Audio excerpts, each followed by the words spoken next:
Welcome to Sustainable Futures with Daniela Bas on the first and the third Saturday every month at 10 a.m. Czech time.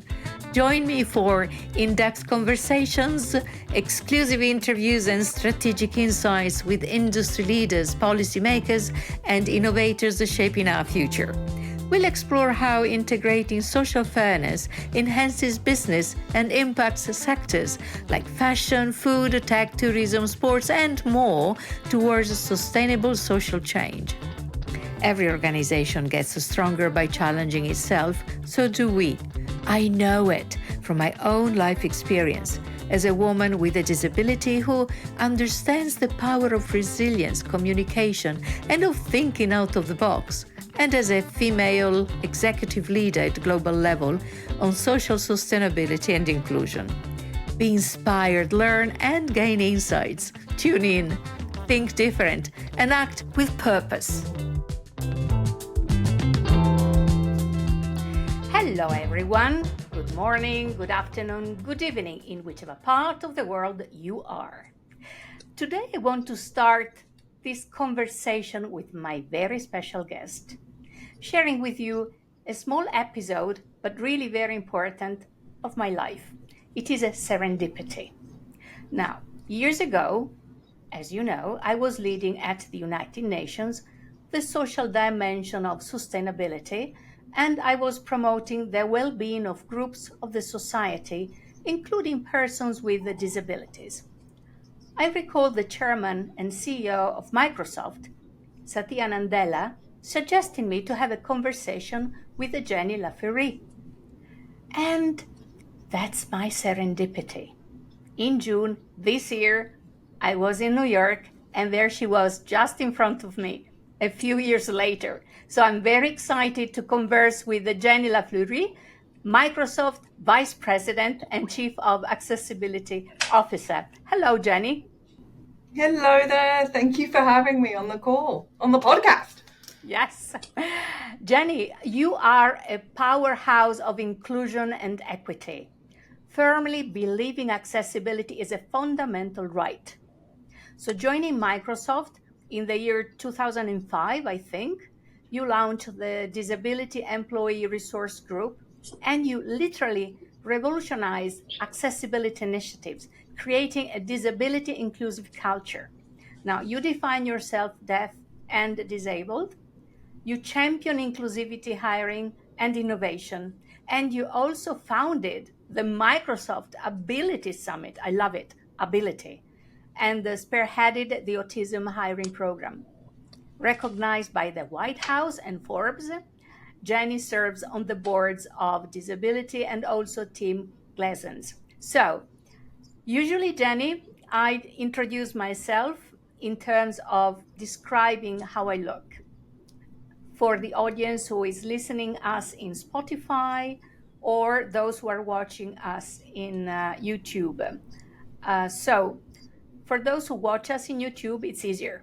But those who are just listening or might have some visual impairment or issues in seeing properly, I want to help by saying that I'm wearing glasses with a purple frame.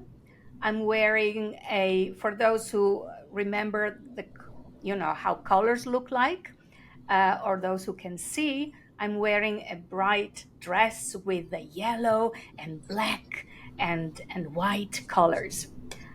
Short hair, a teeny bit of white hair in front.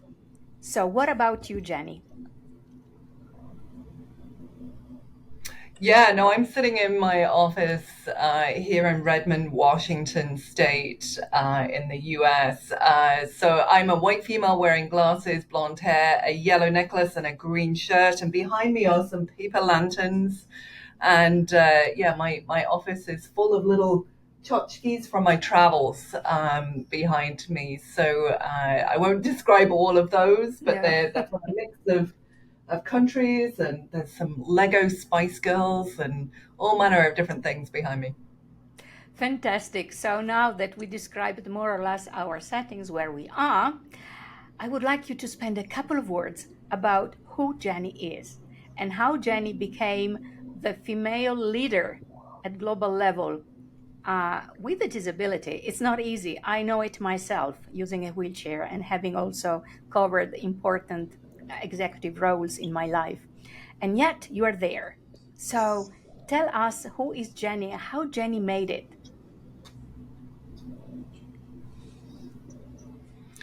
Well, you say a lot of kind words. I still feel like I'm learning who I am and what we're doing. I mean, we're on a journey here with accessibility. My journey into that, I joined to work on Hotmail, as you said. I got into the ERG and created the ERG with the help of many people. I don't think you do accessibility or anything in inclusion alone. And really learned through leading the ERG just the real intrinsic importance of accessibility, and candidly leaned back on something that I've been doing since a kid. Even at high school, I was deeply focused on not just my own journey as a then deaf individual learning. How to use hearing aids. My sister's deaf, my dad deaf at times. He seems to hear dinner just fine. That kind of experience, I think, growing up in a household where disability was normalized, growing up in a high school where I could pop over to what was then called the special school on Yeah. campus, and I spent most of my lunch hours there. I went on and to do camps as a kid, while I was in college. It kind of leaned back on my expertise and my experience with people. And then I was able to bring that into a tech company, and build this function at the company, which is really about driving forward technical accessibility of all of our products. And we have a few of those here at Microsoft, as does every company, but also building, in many ways, more importantly, a culture where accessibility is just part of the DNA of how we breathe and think. And so, yes, it's been a really fun, amazing time. I'm coming up 20 years at the company, and I still feel like I walk in the office and I'm learning every single day, because you have to, in these roles, you have to continually push them forward. Jenny, yes. However, it is not that easy to find companies that are so open to innovative ways of working with people of all abilities. So, how did you break that wall, if there was any wall? I know Microsoft is very open minded.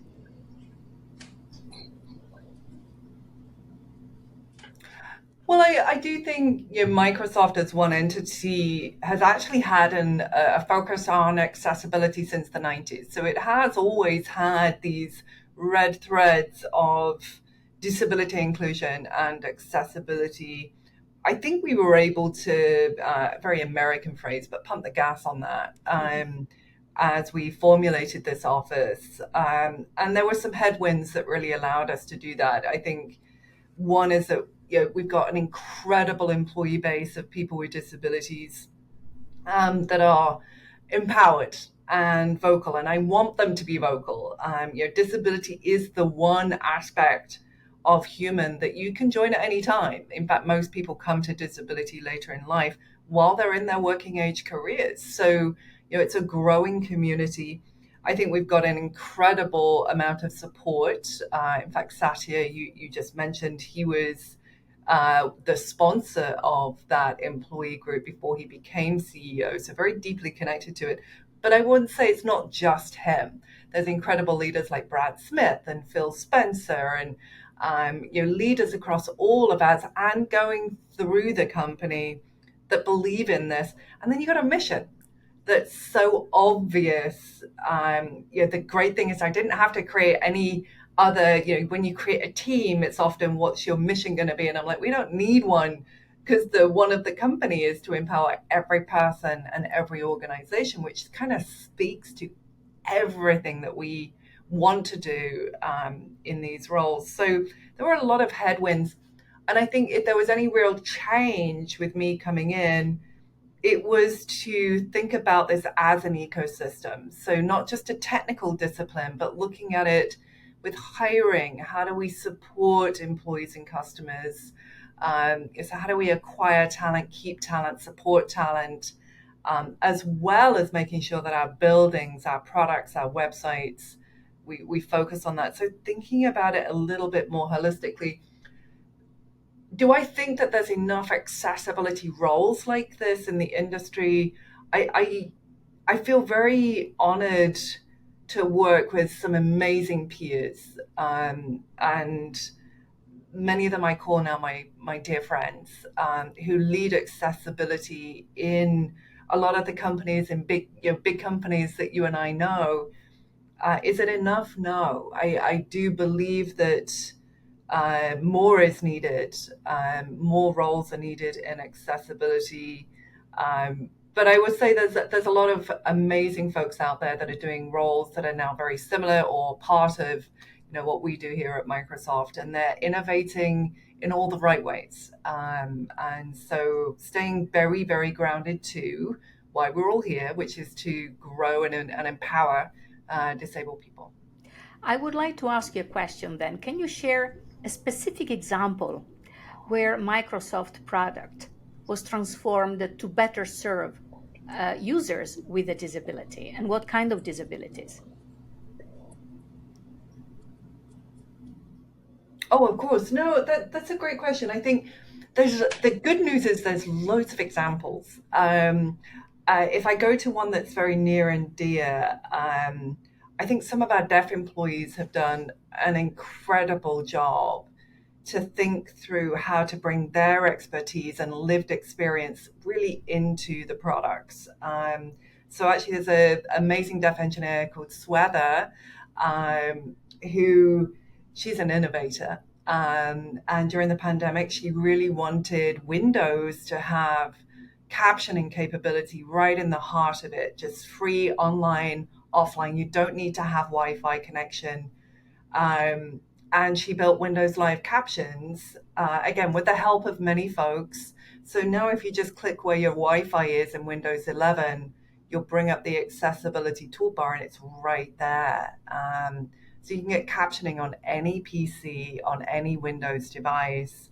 And then opposingly, another deaf employee whose first language is sign really worked to bring sign language view into Microsoft Teams. We've already got a base there of captions and the ability to turn on a transcript while you're in a meeting.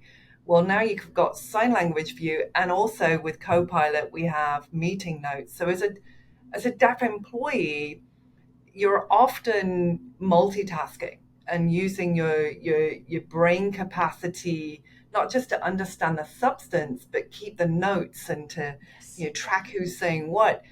The tools are now doing the work, and because they've been designed by people with lived experience, validating of course with many others, they're really, really impactful. So I get the joy of using those tools every day.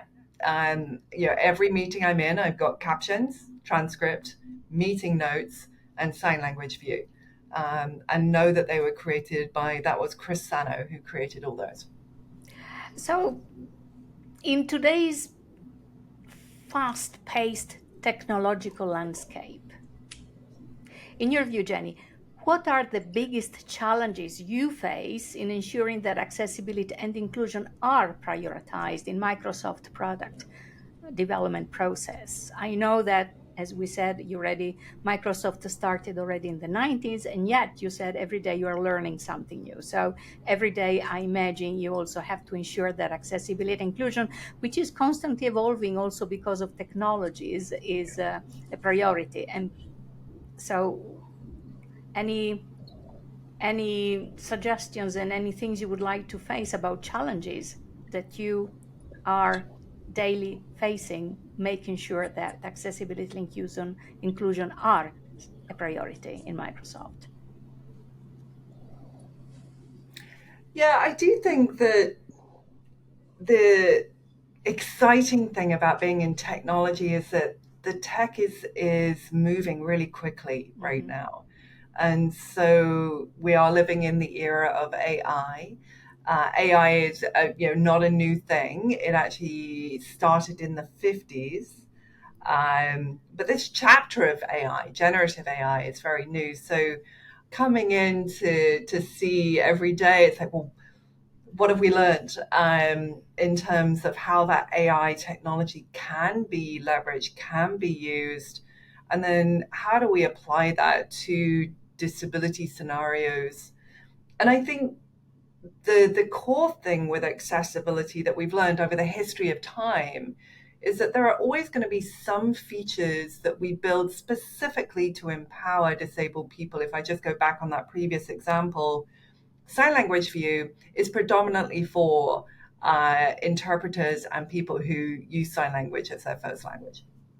That is a feature that will predominantly be used by deaf individuals and those that support them. But captioning is actually used by everyone. It's been really fun to see how captioning has exploded into something that is used for mainstream. Meeting notes also will be beneficial to everyone, many of whom, by the way, in the disabled community, so not just deaf community, but dyslexia, neurodiverse, if you're multitasking, but it's so beneficial to be on a call and just have a quick rolling scroll of, well, here's the actions that I took. Can you summarize those? Who do I need to get to next? So I think in terms of prioritizing accessibility, which is making sure that this is something that has the right people assigned to it, the right time, the right budget, the right sort of milestones to get it to release, I think it is always considering both of those factors. There are features that are incredibly important. Accessibility is a fundamental right. If we don't include accessibility, we will disempower. But also, what are those features and what are those technologies that we can pull in that could take it further, that could create technologies that are actually not just empowering one community, but empowering multiple communities? And so seeing accessibility as that innovation pipeline, I think, is as important. And so that combination of both is what we're seeing right now. Just that combination is a mixture of technologies that have been around for 5 to 10 years, and some that have only been around for the last 20, less than 24 months. So it's how can you lean on all of these ultimately to create a better equalizing experience for everyone, but especially disabled people. We've got a long way to go to empower society and empower disabled people to the point of equity. We've got, and that's what keeps us grounded, is that we have to keep going. Jenny, you mentioned the neurodivergency, and I have a few friends who are trying to figure out how to best help their children who are growing, and in the future they would also like to find the right employment based on their skills and also abilities. Is there something more that you can share about that and Microsoft, also in terms of hiring or researches you're doing, whatever you can share, of course? Yeah, I mean, talking about another area we're learning a lot about, neurodiversity, and I smile because I left my house with my kiddo and one of my stepchildren. I'm surrounded by neurodiversity. I love it, and my 16-year-old is very proudly neurodiverse and autistic, and I think it's incredibly important to continue to empower this talent pool. I see it every day, and I see it here at Microsoft. We've had a hiring program since 2015. It started with autism. What could we do to open doors to autistic talent at Microsoft? And what we learned is that Microsoft was closing doors to this talent because of the interview process at the time. So we had to rethink that interview process and sort of tear down the blockages that we had put in. And we ended up changing that whole interview process to be a virtual academy. It's now spinning forward 9 years, it's now a 4.5 day virtual Minecraft Academy that we run every quarter. Um, and in that academy, we're assessing skills, and we're also teaching and coaching individuals on how to tackle those interview scenarios that can be very stressful, and not play to an individual's strengths. So creating a right environment along with some coaching where the hiring manager can see their skills, can see their talents, and ultimately we were able to hire people who are expert in what they do, to do a variety of different roles at the company. And so it's been very successful. I mean, there's a lot that we can say about neurodiverse talent. I think it is sadly a very high unemployment, underemployment rate in society today. So it's, for me, that says there's a big talent pool out there that's a little bit untapped, and we all need to get into it. And I think looking at your interview process is the first step. The very generalized interview processes are not comfortable for most neurodiverse individuals, or give them the opportunity to shine and show their skills. And the great thing is that we now work with many companies, around 50. We're partnering with, we're all sharing our best practices so that we can get into this talent pool and hopefully change some of those employment rates over time. Jenny, you mentioned the importance of role for everyone to find his or her right role. So let me ask about your role. Your role involves a collaboration with a wide array of stakeholders. So, can you describe a successful partnership? You just mentioned the partnering with 15 more groups that significantly advanced your accessibility and inclusion initiatives. Accessibility, I think if you're working on inclusion in general, no one person can do it alone. You have to work and partner with stakeholders, with teams, with individuals. For me, that's in many ways the best part of my job, is that I get to work with every single part of the company. So one meeting could be with Xbox, and then a meeting with Windows, and then I might be chatting with folks in recruitment and HR, or sharing best practices with other companies, and talking about systematic challenges or technical issues that we need to work together to resolve. And so I do think that if you're thinking of a career in accessibility, one of the key skills we look for are folks who can collaborate, work with others, work through others, empower others. It's a really important part of the role. It's how we scale, candidly. This is a company of 220,000 people. And if we don't have that sort of capability to scale with and through others, it will remain a very small function. And so, yeah, it's joy giving to me. I think on the external front, one of the things I'm sort of most proud of is that we were able to get 5 tech companies to come together to work on speech accessibility. And so that's Google, Apple, Amazon, Microsoft, and Meta. We were able to sort of build a partnership through the University of Illinois to gather enough material to advance. So think speech from folks with speech disabilities, to help us to advance speech accessibility, so speech recognition for impacted speech. I mean, it's such a really important area, but combining our muscle, combining our reach, means that we're going to be able to do that quicker, at the right degree of scale. And it took time. It took time to build those sort of partnerships and between the 5 of us. But I love it when you can get really united behind one goal and then get after it. And so that I'm very proud of. And I will say internally, I'm equally proud. Everything that I have mentioned today has been driven by a team. a group of individuals who are passionate, who have figured out some of the problem sets, got through them. And so I'm proud of every single project that's come to the front. I think you've got apps like Seeing AI for the blind. I've got Immersive Reader that's built into Word and everything for folks who are neurodiverse or dyslexic. I've got Narrator. I've got live captions built into the heart of Windows. I've got Accessibility Checker and Accessibility Assistant in Office.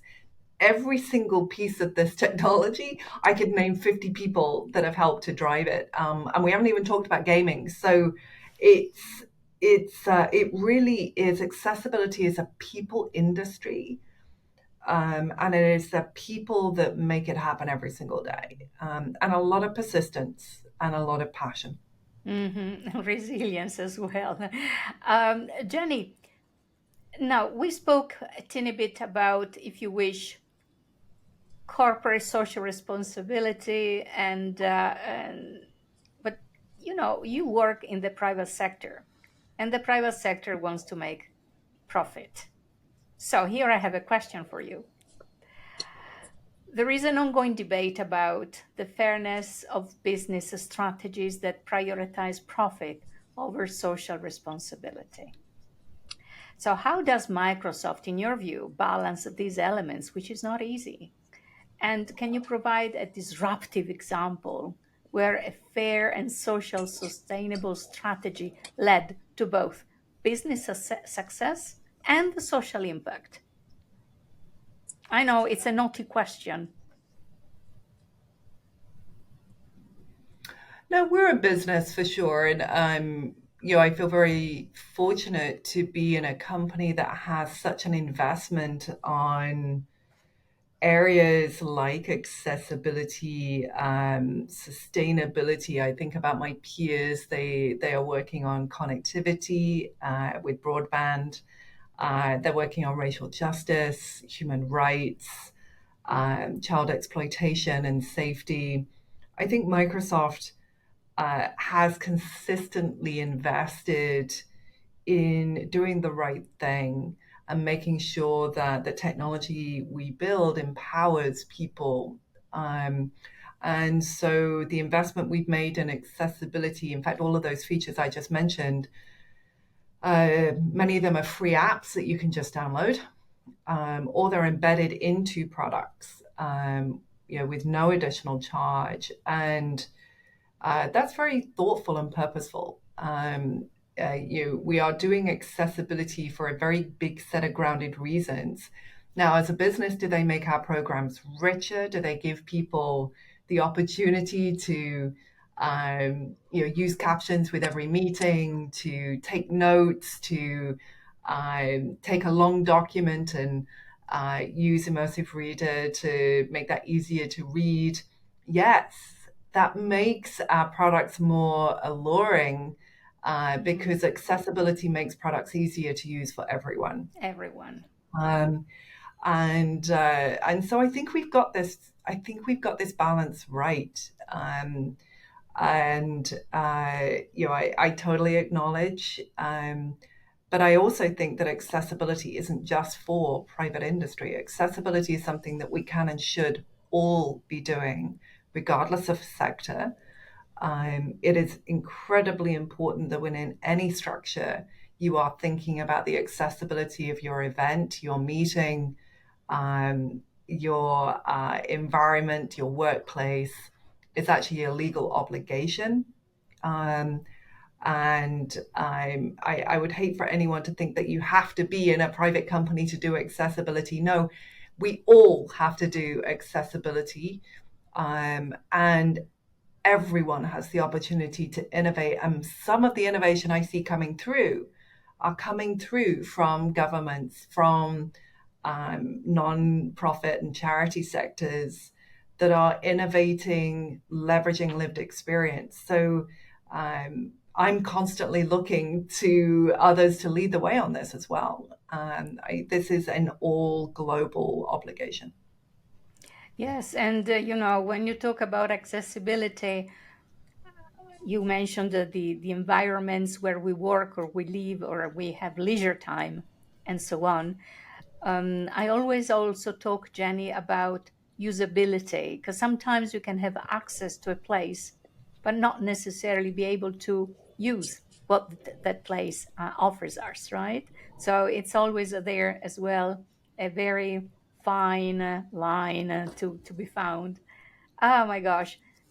Now, I would like to talk to you also in your role as vice president, but it is so rare to talk to someone who is in your high position and is really knowledgeable about issues related also to accessibility and disability. So, allow me to ask you another question related to disability issues. Um, but I do not want to neglect your role as vice president in Microsoft, okay? But I really want our listeners to benefit of your experience. So, can you provide a practical example of how Microsoft artificial intelligence innovations have been tailored to improve accessibility for users with a disability?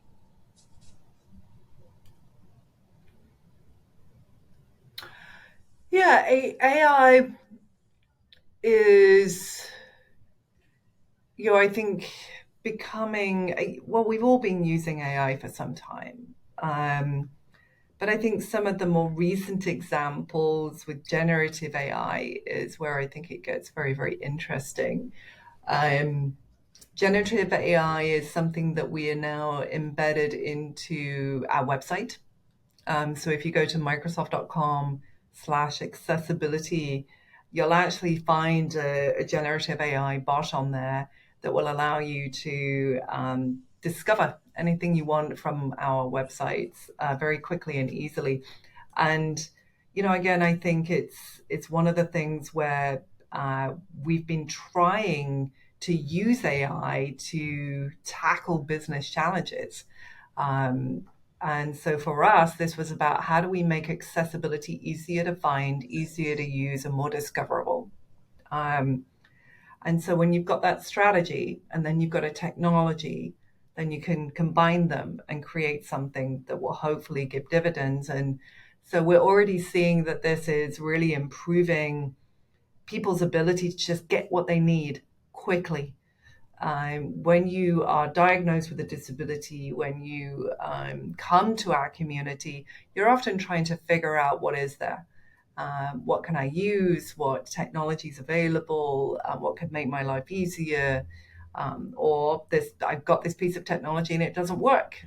Sadly, we see a lot of general technology just end up in cupboards. Because folks haven't been able to find a way to make it work. So we've embedded AI into that whole process from the website to actually our support itself. So we do offer free support to customers with disabilities. We Mhm. get about 13,000 calls a month. And our blind and low vision customers can actually call us using not a Microsoft tool, but using a partner tool called Be My Eyes. And instead of even talking to a human, you can actually just take a picture and let AI see if it can detangle your wires for you or read an error message and help you to figure out what's causing that. So AI, yeah, business problems. Then you look at what's in the tool cupboard, and then you trial it and see if that's going to improve and deliver on those strategies. And for us, that is about constantly how can I make it easier, quicker, more discoverable, and just I don't want no one struggling with technology. I want everyone to be able to get what they need. And so I think the role, the privilege I have is to give people that freedom to go and innovate, stay grounded, be very clear on what and how, and then trial it. All right. And not every experiment we do is going to be successful. Um, but as long as we're pushing it through those paces, we will find the ones that push us forward. That's the role of research. One tries and tries and tries until finds Yes. something that works. And actually, what Yeah. you mentioned, I can see it so well, uh, so useful also in the tourism industry. And tourism is one of my the areas together with sport that I champion.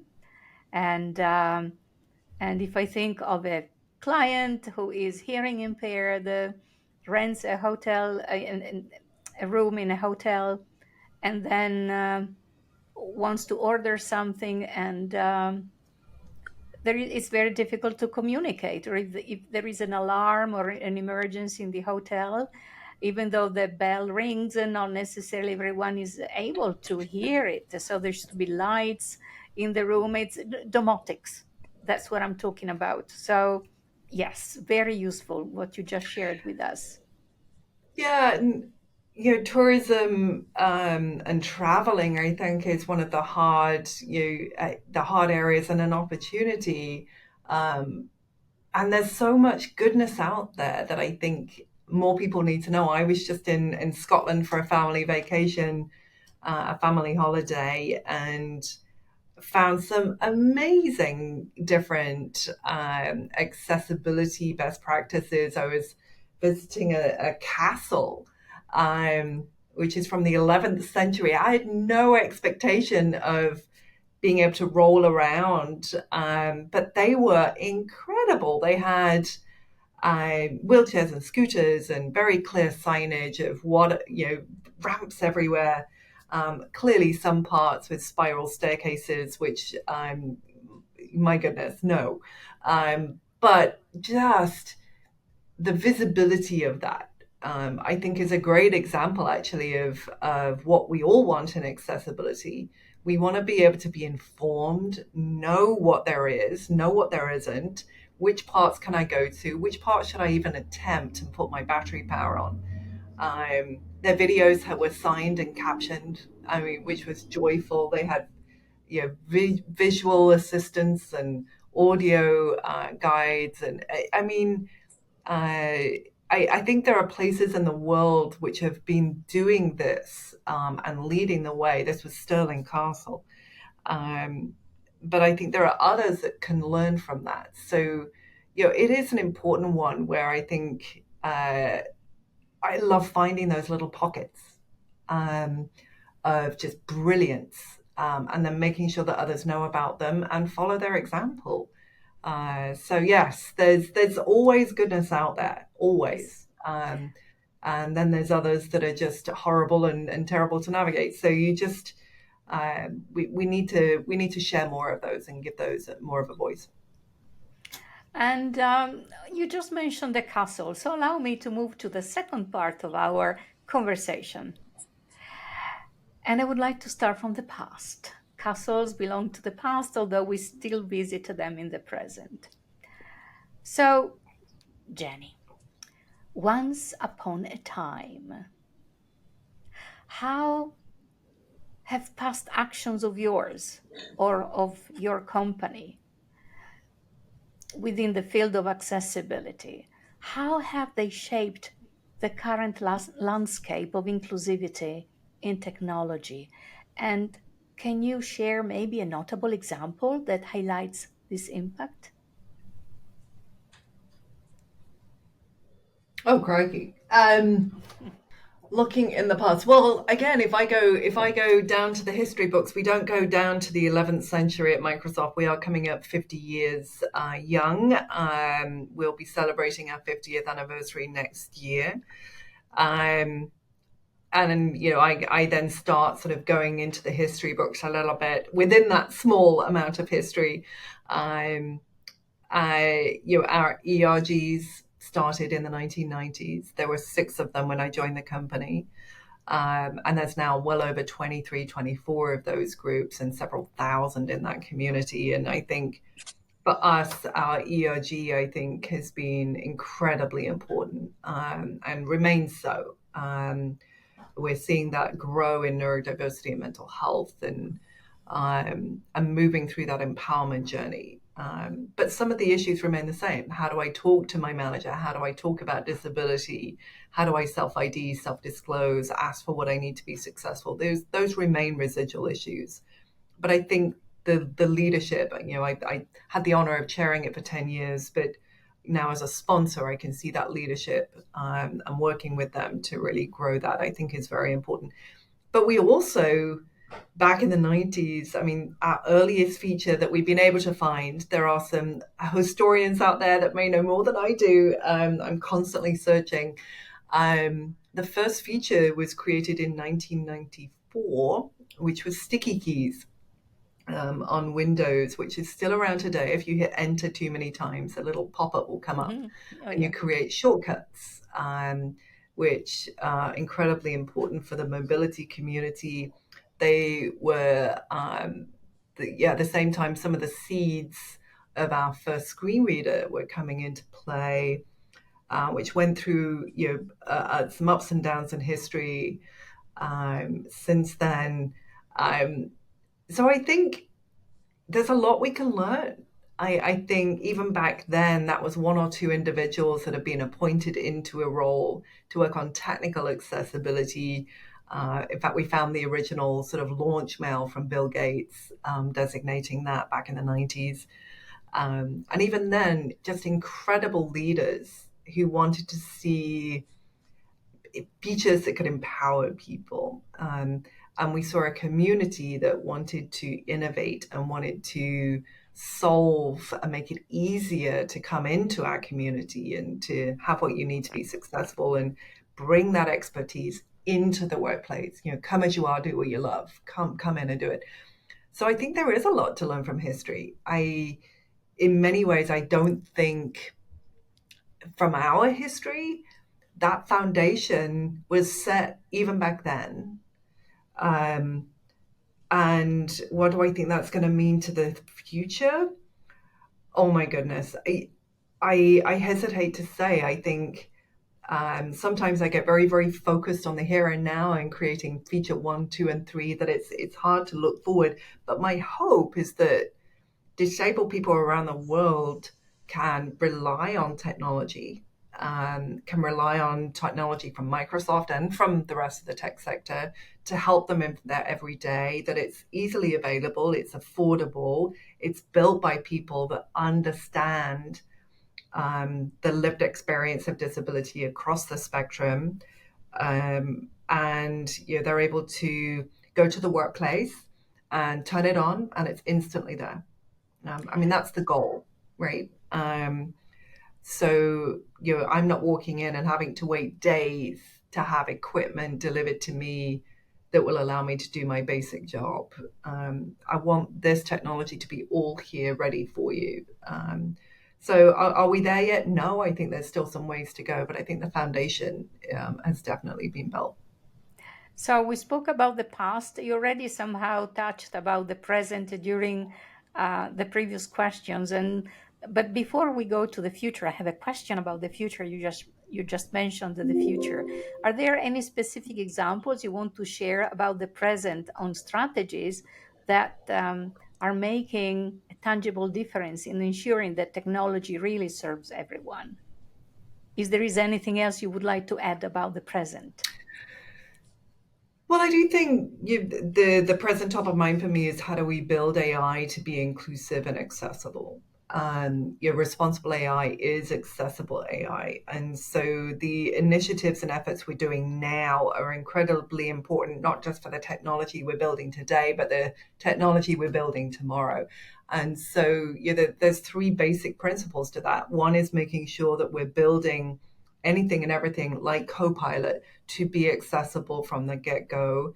That is not new standards, not new demarcation. That's all of those past governance standards need to be embedded right from the start.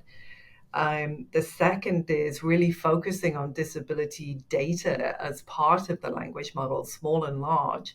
So making sure that the data that we have embedded into those large language models are inclusive of disability, both the words themselves, how do we want to refer to disability, what words are appropriate or not, but also the imagery, the pictures and videos include people with disabilities and include some of the technologies around that so that the outputs can be so much more impactful as we go forward. And then the third is to innovate and to innovate leveraging this technology And so, that's, I would say, is my clear investment right now. And that's meaning that even the technology that's coming out today with Copilot, um, and with Be My Eyes and with Seeing AI and some of the great apps and technologies we have, they're built with those principles behind them. They're empowering the blind and low vision, or they're empowering people with neurodiversity using Word to summarize a document, or they're helping voters understand policy documents by summarizing those into a quick paragraph. So it's helping today, but I also get very excited about the future. Innovation requires creativity and imagination and vision. So imagine, Jenny, that you were 20 years old in the year 2071. So, what kind of future would you hope to see unfold? What specific contributions or actions should you or the company you're working for prioritize in order to bring the vision you have in the present to life so that we can ensure a sustainable and inclusive future for the generations to come?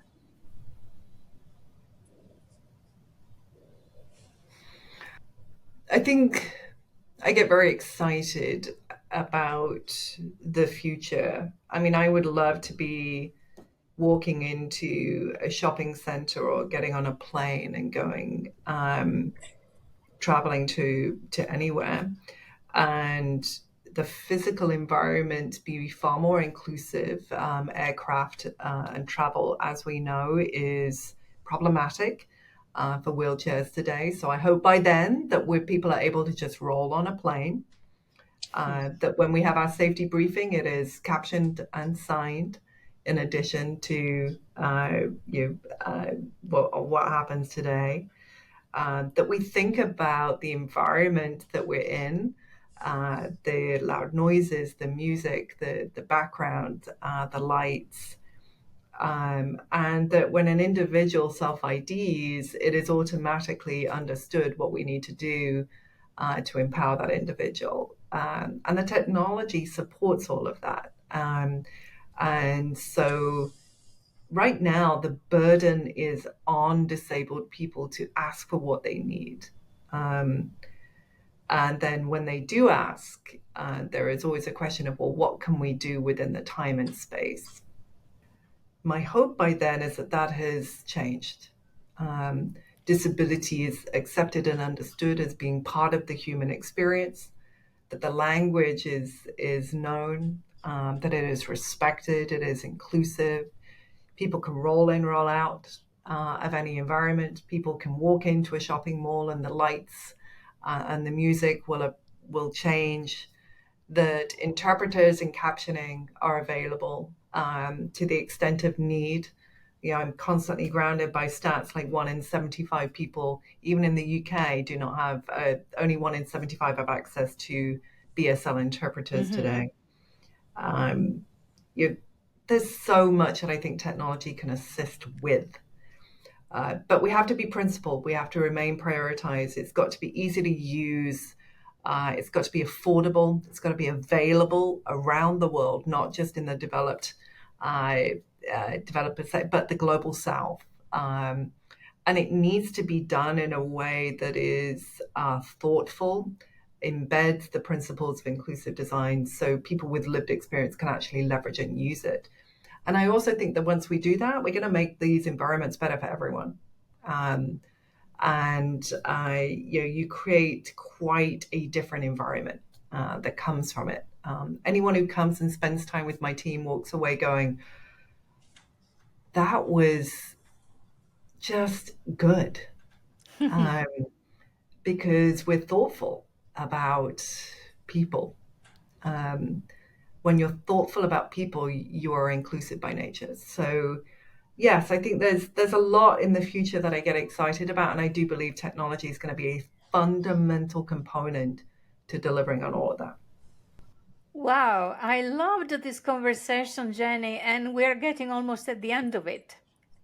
However, I would like to wrap up this delightful conversation asking you a question. I would like you to ask yourself a question, and then what kind of answer you would give to yourself based on the question you're asking. Oh, ask myself a question. Yeah? Um, oh, Daniela. I don't know what to ask. I mean, I think the question I ask myself every day, well, I mean, I wake up as I know you do, is what more can we do to advance um, the human rights of people with disabilities? How can I advance the fundamental right of accessibility, and where are we getting it right and wrong, and use that to spur my everyday. And again, I would just come back to saying this is a journey. We are constantly learning. It's hard for me to sit and say we've achieved a lot, because I still feel like there is so much more to do and to achieve. I think we're in many ways just beginning, and I look forward to the next generation even taking it further than we have. This is a multi-generational challenge that we are in. And I would say to anyone, come to this gang, come and invest your time in accessibility, get into this as a career. It is probably the most rewarding. It's not easy, but it is the most rewarding career I promise you could have. And you will create innovation that will change the shape of a company, a country, a region, an environment in meaningful ways by doing it. And so I don't know if that answers your question, Daniela, but that's kind of how Well, I wake up in the morning. you had to ask yourself the question and give yourself the answer. I think you did both. There we go. I thank you so much. I'm very happy to have you, here with me today. I would like also to thank the interpreter who has done an amazing job. I can't remember her name, but I think I would like to know what's her name, if you don't mind, Jenny, because So she has been thank you to Mary for all her support. right, because we have been an amazing team, right? We were talking about working united, and that's exactly what we did. So thank you all. Thank you so much, Jenny. Thank you so much, Right back Mary. at you, Daniela. Thank you so much for doing this. Have a great day, folks. Thank you. Bye. As I wrap up this episode, my heartfelt gratitude to today's guest and to all of you. Join me for the next episode as we delve deeper with special guests, uncovering thought-provoking insights and actionable steps, paving the way for a brighter, inclusive, sustainable tomorrow. Thanks also to Damian Morton, music, and Maria Cortez Gagliano, social media. Don't miss out next episode on shaping the future we aspire to. Ciao, ciao!